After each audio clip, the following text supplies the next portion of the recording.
Professional background. Jack Vincent was a high-ranking detective in Morgue City, a fictional place reminiscent of the noir settings of the 1940s.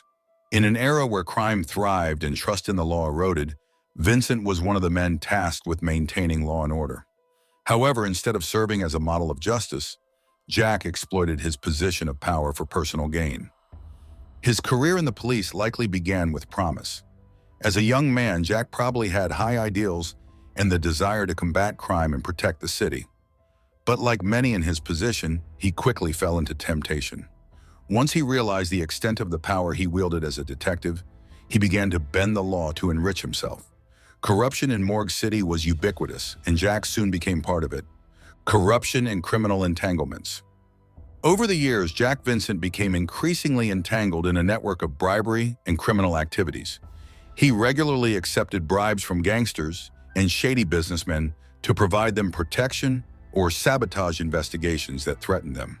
His criminal connections made him one of the most powerful and feared men in Morgue City, not only among the citizens, but also within organized crime circles. Jack Vincent abused his authority in numerous ways. He extorted suspects, covered up crimes, and manipulated evidence to ensure that he and his criminal partners went unpunished. The lines between law enforcer and lawbreaker blurred until Jack essentially became a criminal himself, merely maintaining the facade of a police officer. His ruthlessness knew few bounds. Jack was known for brutally interrogating suspects, often employing violence and intimidation tactics to extract confessions or obtain specific information. In his personal value system, justice had long since become a tool for his own purposes. Relationships and moral decline. In his private life, Jack Vincent was as cold and calculating as he was in his professional career. His criminal activities led him to form relationships with various figures from the underworld, including gangsters, corrupt politicians, and businessmen.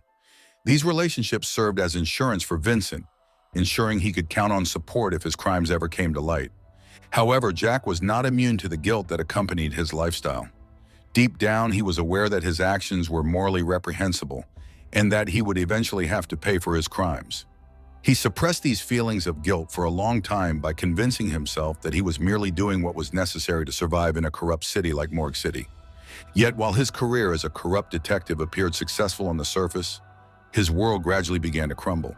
The citizens of Morgue City started to distrust him, and there were rumors within the police department that he was deeper into criminal activities than he was willing to admit. Vincent increasingly felt that his days as an untouchable detective were numbered. The turning point, the murder. The pivotal moment in Jack's life came when he committed murder to protect his connections to the underworld. One of his criminal dealings was threatened with exposure when a witness began revealing information about his corruption and ties to the mafia. This witness posed a direct threat to Jack's entire existence, not just his career, but also his life, as his criminal partners would show no mercy in the event of such betrayal. In a desperate act, Jack Vincent killed the witness. This was not a crime of passion, but a cold, calculated decision he made to save his own skin. However, even though he temporarily eliminated the problem, for the first time in his career, he felt the consequences of his crimes. The guilt and paranoia that accompanied the murder began to gnaw at him. Jack tried to cover up the murder and make the evidence disappear, but inside he knew that this was the beginning of the end for him. His criminal activities had cornered him into a position from which there was no escape. The web of lies he had woven over the years began to close in around him, the influence of the Shadow Man. Amidst this crisis and his growing desperation, the Shadow Man entered Jack's life. The Shadow Man, a supernatural being and servant of the Apothecons, saw Jack as a perfect target for manipulation. Jack was already a broken man, plagued by guilt and paranoia. The Shadow Man exploited Jack's desperation by promising to cleanse him of his sins and offering him a way to cover up his crimes and retain his power.